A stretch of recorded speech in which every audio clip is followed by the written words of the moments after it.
Gyvas pasakas. Sveiki vaikai, su jumis mama Skrybėlė, o šiandien paskaitysiu pasaką apie jūrų arkliuko svajonę.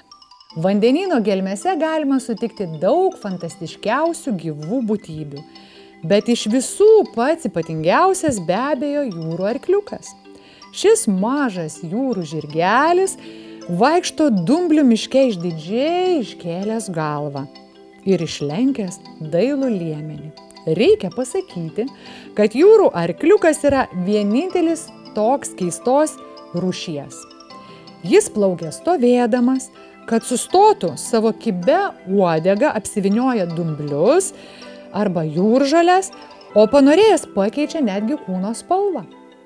Vienas jūrų arkliukas buvo nepatenkintas savo gyvenimu ir apgailestavo, kad jis nepanašus į kitas žuvis. O šios jau daugybę metų pavydėjo, kad jis plaukia stovėdamas.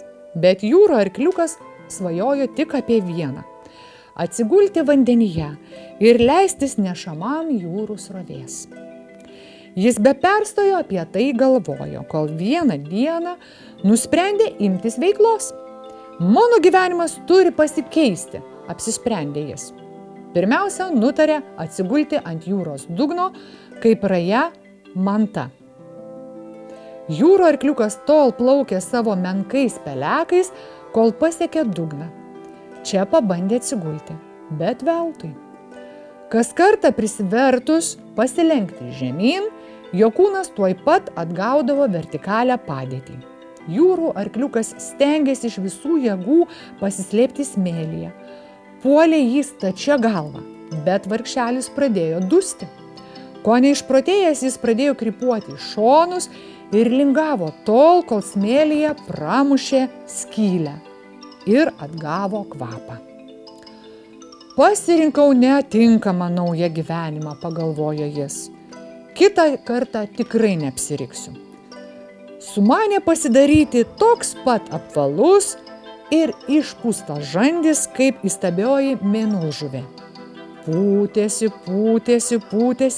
bet staiga pajuto, kad jau gali sprogti. Tuoj pat išspjovė vandenį, kurio buvo į valias prisigėręs. Nė neketindamas atsisakyti svajonių, nusprendė tapti grakščiąją žuvimi skraiduolę. Jūrų arkliukas iškilo į vandens paviršių ir čia, po atvirumi dangumi, į jį nusitaikė išalkęs albatrosas. Albatrosas, kas nežinot vaikai, tai yra toks paukštis. Sveikas ir gyvas jūrų arkliukas nėrė gilyn išsigandęs ir pažadėjo savo daugiau niekada nepalikti vandenyno gelmių. Jis jau svajojo pasiversti elektriniu unguriu, kai staiga viename kamputyje šmėkštelėjo nepaprastai žavi būtybė. Ji buvo tokia graži, kad jis net žado neteko.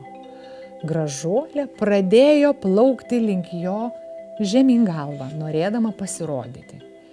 Ir jūrų arkliukas, kuriam niekada nebūtų šovę į galvą apsiversti žemyn galvą, juokaudamas pasiekė jos pavyzdžių.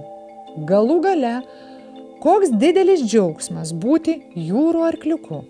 Dabar jam liko tik viena svajonė – vesti gražuolę ir daugiau niekada neieškoti laimės kartu. Taigi, kaip supratot, jūrų arkliukas sutiko jūrų arkliukę ir jie liko gyventi drauge. Tiek pasako šį kartą. Ačiū visiems buvusiems kartu. Jeigu norite nepraleisti naujausių pasakų, kurios įkeliamos kiekvieną savaitę, prenumeruokite Gyvos pasakos kanalą YouTube platformoje, sekite mūsų socialiniuose tinkluose ir sakau iki kitų pasakų.